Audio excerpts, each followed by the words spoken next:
Welcome to the channel. My name is James and you're watching Central Oregon Shenanigans. Today we're going to talk about the 6.0 Ford PowerStroke buyer's guide, and these are my power strokes. I might have a little bit of a problem, just kidding. Thanks for tuning in. If this is your first time, hit that subscribe button. Turn on the notification bell for anybody that hasn't, so that you're up to date on the Super Duty content that I post on this channel. Behind me, I have a mixed bag of years of 6 liters and 173 just to kind of fill in a hole. I've actually got 4 6.0s we're going to be filming on today, 173.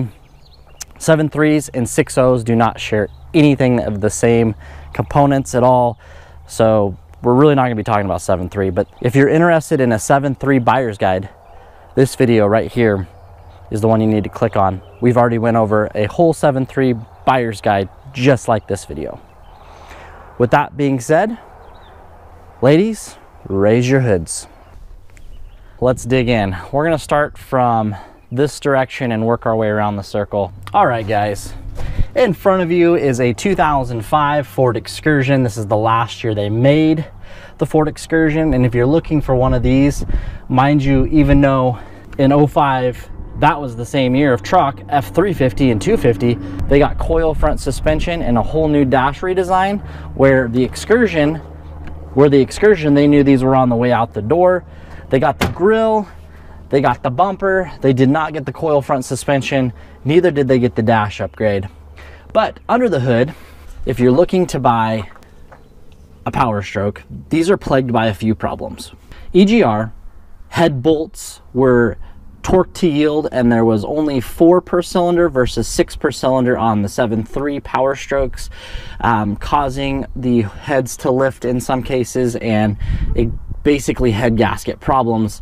Once these are done right with head studs, I would not personally worry about it, guys. As long as the studs are done and the EGR has been, and once the EGR has been fixed, I can't say, anyway, and a few other things like coolant filtration, which this one does not have yet.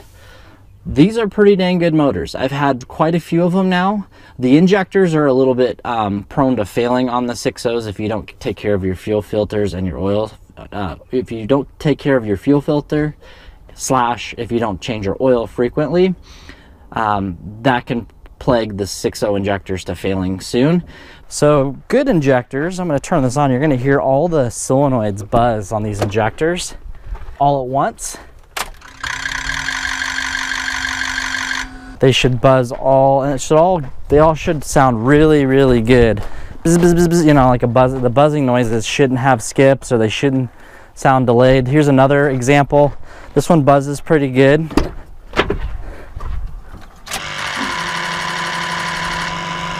Now we're gonna go to a bad example. This one really buzzes good. Now you can have 2 types of bad injectors. You can have the solenoid side bad. You can also have a bad nozzles, and we'll talk about that when we go back to that truck. This one right here is my wife's rig, and I bought this needing injectors a couple of years ago. That's how long I've limped these out with Arch Oil. But you can tell when we go to do the same thing.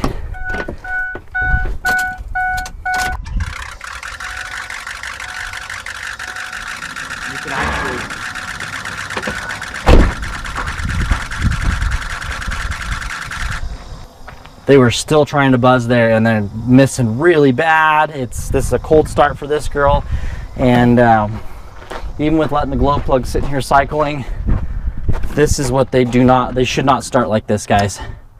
This is an example of a bad injectors cold starting here on one of these.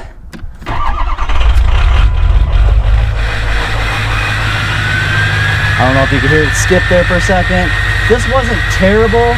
If I can find the cold start video from this winter, notice no smoke, or very little smoke is fine when it's cold. You get a lot of smoke pouring out of this, you're definitely due for injectors. You can kind of see a haze here, but these trucks are smoke. They do smoke. Even good injector trucks, they smoke on cold start. So don't be too concerned about the smoke. The bluer it is, most likely it's burning oil, so turbo or rings. Another common problems are the VGT turbos. You know, I've had a couple of them fail. The accumulator ring gets soot on them, and then the VGTs don't function properly. And then you get also the shaft play in them, and then it starts dumping oil, burning the oil. So if it's burning a lot of oil and it's got a lot of shaft play, chances are it needs a turbo, and you'll get blue out the exhaust that way. Very rarely have I seen the rings fail on this. It can happen though on the 6.0. But most likely, if it's burning oil and it's smoking a lot of blue out the exhaust, is going to be your turbo. Now, we were talking about studs. When you're looking at these, you want to check your fluids under the hood. You want to check the fluids under the hood. You want to pull the dipstick. You want to make sure, A, it's full when you're looking at these trucks. You're going to want to check the transmission fluid and make sure it's not burnt and it's nice and cherry red. I like to use the stickers on the battery. It's white there. And I'll dab the fluids out on a white, even the catalyst stickers. I'll dab them out on, or even take a paper towel with me and have it in my pocket ready to go. But you'll check the transmission fluid. This one's slightly dirty, but not bad at all. There's actually just, you're seeing dirt on the battery. Let's do another sample. It's not bad looking, but it's not great. Engine oil, you know, do the same thing. Wipe that off, put some engine oil on there. You're gonna see soot, but what you're looking for in the engine oil is metallic flake, any metal flake in the oil. And then you're just gonna have to make a decision if you want to roll the dice, get it for a decent price, or move on down the road. If you're looking at one of these trucks and the degas bottle here is low, mind you, a lot of people aren't going to keep them up here because we had a recall on these and they're supposed to be down this level right here where my fingernail is, right in this area. See the sticker? Make sure that degas bottle should have some fluid at the bottom. It's and if it's got excessive pressure when you pop the cap and this thing goes, boosh, chances are you're pushing air from a head gasket failure. Head studs. This will be the perfect one to do. So the easiest way to know something is studded is to look right down here in this, right past the brake booster. Let's see if we can do this without hitting the camera. Here's your brake, not your brake booster. Your brake master cylinder is right here. Look right down through here. Okay, we're gonna go right underneath these coolant lines right here for the degas bottle, and boom, there is your head stud right there. It's gonna have that Allen key for the stud, and then it's gonna have a 12-point nut that goes down.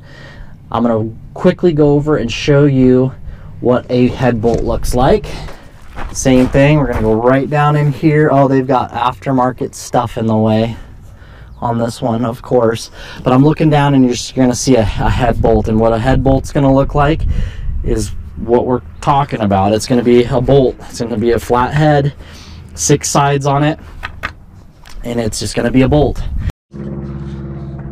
Also, guys, when you're looking at, you're over here looking at the head studs, this plastic intercooler piece right here is a fail point on these. So if you do end up buying the truck and it's got a plastic from 05, 6, and 7, you're gonna want to upgrade this plastic, because someday it will fail you right down here where it accordions. I've had a couple of them blow, and then you lose boost towing a trailer on a hot day and you don't have any way of getting home.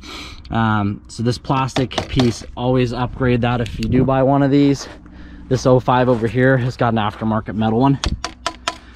That's a good upgrade. If you do end up liking the truck and you buy it, get on top of swapping that intercooler tube.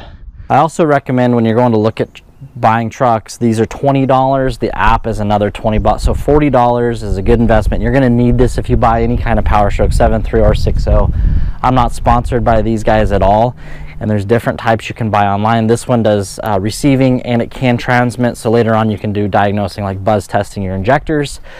And I use the torque. You can use FORScan, and you can use torque. I use torque most of the time for monitoring all my sensors, but it's good to have one of these because sometimes the check engine lights don't come on, but there's still some soft stores in the computer that you can look at. You just have to, you know, download the app, take this with you, ask to plug it in, and scan the truck, and it can give you some idea if there's anything that's been troubling the vehicle in the past. Big have to, guys. It's not 100% have to buying one of these, but I definitely recommend it.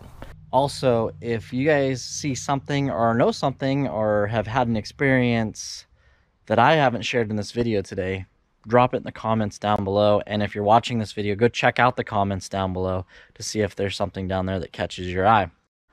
Also, guys, when you're checking for underneath the vehicle for oil leaks, I'm not going to do too much on that today. Just kind of trace them back. This one, as you can see, we're leaking right there. You follow it up to the leaf spring, and if you go straight up on the frame rail, it's wet. We've got a hydro boost. It just started in the last couple days on this, and I got to fix it before it's actually safe to drive. It's out of commission right now, but the hydro boost is leaking. Same with the engine. These typically leak from the valve covers and up in the valley. And when you're underneath, you know, it's typical of these older trucks to see a little bit of grime right here. This one's really starting to leak. When I bought it, it was clean. We've put a lot of miles on it, but transmission cooler lines are starting to leak on this one. Just be in mind if this is all just soaked in oil. This one's not bad yet. I've seen worse.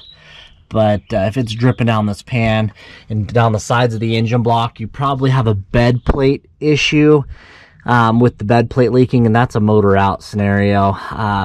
The pan is also a motor out. Valve covers are easy to do from the top side. This truck right here behind me is an example of run away. I don't know how else to put it. So this truck is very special. I bought this off of auction on just a cheap bid, and I won it, and I had to go get it, and now it's sitting here, and I think I've got it sold for a running driving parts truck. But if you see anything cobbled together under the hood of a 6.0, you know the maintenance wasn't good. Just run away. There's more out there to buy. All right, so starting with under the hood, this is not an approved coolant filtration system. It looks like they've taken an old oil filter and an adapter, a remote adapter, and built their own coolant filtration, which it's an oil filter. It's not even meant for water.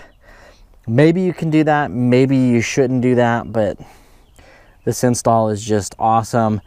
The radiator, these need optimal cooling from the radiator, and the stock one doesn't even sometimes do a good job, in my opinion. So we couldn't afford a 6.0 radiator, so we put something else, don't know what this came out of, and cut the mounts and re-welded. And I've got it, made our own, like chopped our, fan shroud down. This truck is very special. But the reason we're looking at this truck real quick, guys, is I want to identify something. If it's a truck has an exhaust system, and we already talked about solenoids not buzzing correctly and kind of a choppy cold start. Well, this one actually has a nozzle that is plugged, and we've got good compression through all 8 holes. When you crank it over, you can hear it's all solid, and we're going to get into that soon about compression and blow by. So this one, when it starts up, you're going to hear a choppiness in the exhaust system, which 6.0s should never have a choppiness in the exhaust system. 7.3 is different. You'll hear the chop in the exhaust in a 7.3.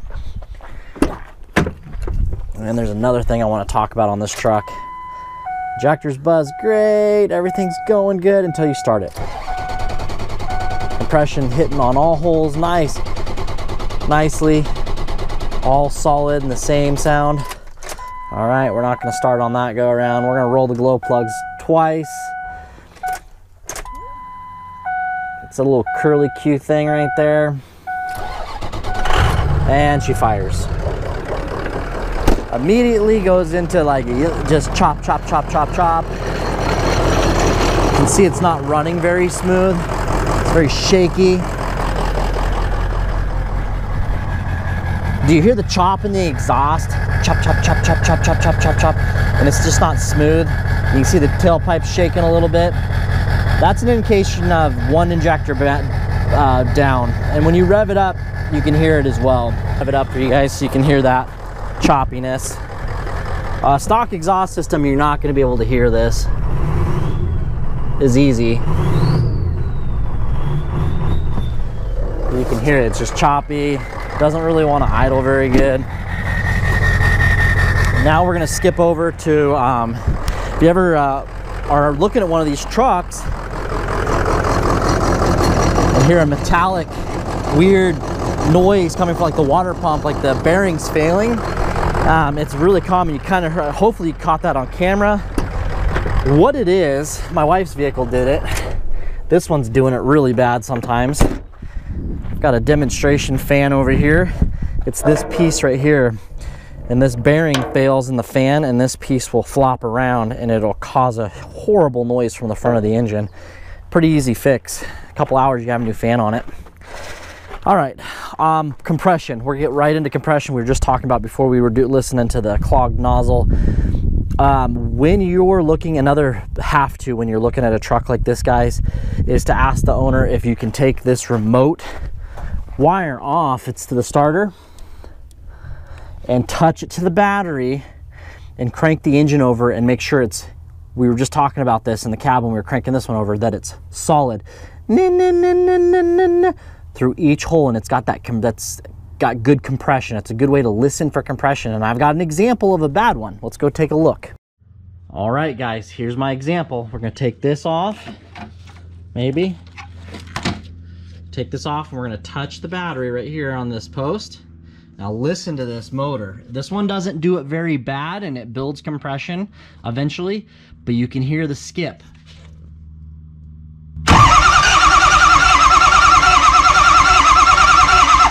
Can barely catch it on this one. The first rotation around, it really skipped, and then it went to just a little that's compression loss. Normally, if you got a bad skip on one of these, you'll see blow by through the cap, and it'll actually move the cap. We'll talk about that next. All right, guys, this is a very good example of mechanically sound motor. It's been studded, it's been EGR fixed. So right here is your oil cap. When it's running, we're not gonna do it while it's running because I don't wanna have to talk over the diesel running, but we're gonna take this cap right here while it's running, and we're gonna flip one, pull it right away, and if you see a lot of steam coming out, that's positive case crank pressure, which is caused by a little bit of blow by. Now, all these trucks here today, I'm gonna show you, I'm gonna fire all these up at the end, and I'm gonna show you they all steam a little bit. That's normal. It's when you put the oil cap, these Ford caps have a nice flat bottom, you set it here. Now, the motor's gonna probably vibrate it around a little bit, that's normal. But if it sits here and flops like this, and once like this right here, pop, pop, pop, pop, pop, pop, you know, it's running and it's doing this, or even just a little bit, that's that you run, don't buy the truck. That it's got low compression. That's blow by, moving the cap.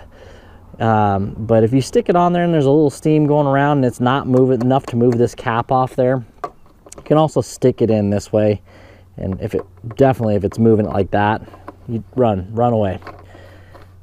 Make sure, you know, you once again check all your fluid levels and make sure you don't have any diesel in the degas bottle, no moosey milk in the oil, coolant looks good, smells good, you're not smelling diesel or oil or any contaminants in the degas bottle, guys.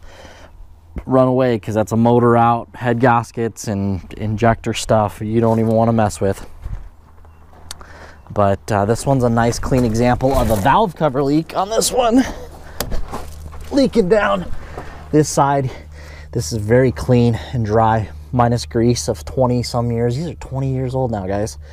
But there's a little bit down here, and I've traced it back up to the valve cover. So this one's going to need a valve cover gasket. Also, if you see a lot of this, if it's not a farm truck, it's a kid's truck, they've been out wheeling the heck out of it. Mud. So with that being said, guys, let's go ahead and fire up all these trucks and let them idle, and we'll go around and check all the caps. Thanks for tuning into the buyer's guide. I know I missed something. You know, probably just a general rule of thumb, you know, if tires are cupping, you're gonna need some alignment or some work on the front end, steering boxes, stuff like that. This is an example of run away just under the hood. You know, you get down to the tie rod ends and somebody's welded them together. There's a broken leaf spring. The rear brakes are disconnected with vice grips holding the hose because the caliper's missing on the other side. This is an example of run away body damage. This truck's rough. Make sure it's it's been taken care of. Like these two up here, I mean, this one's got some brush scratches in it. Yes, it's got some body damage, but mechanically, I hope my video has helped you guys make a good decision on buying a 6.0. Always check the fluids, guys. Make sure they're full. If they're not full, you know it's using or losing oil, and that's not a good thing. But let me get all these trucks running, and we'll go around and check all of the steam to show you guys it is normal. These are all really good running trucks except for that one behind me. All right. The best one out of the bunch here, I think.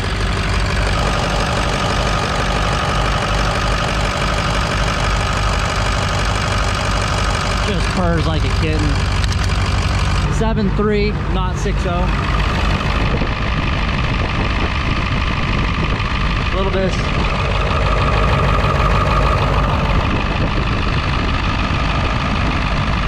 No blow by. I don't have a good example of blow by today. Crappy 6.0.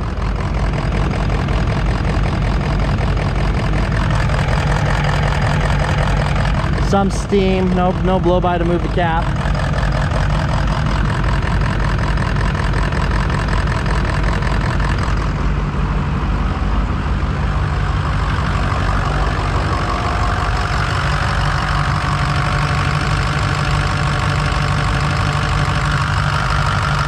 Normal steam.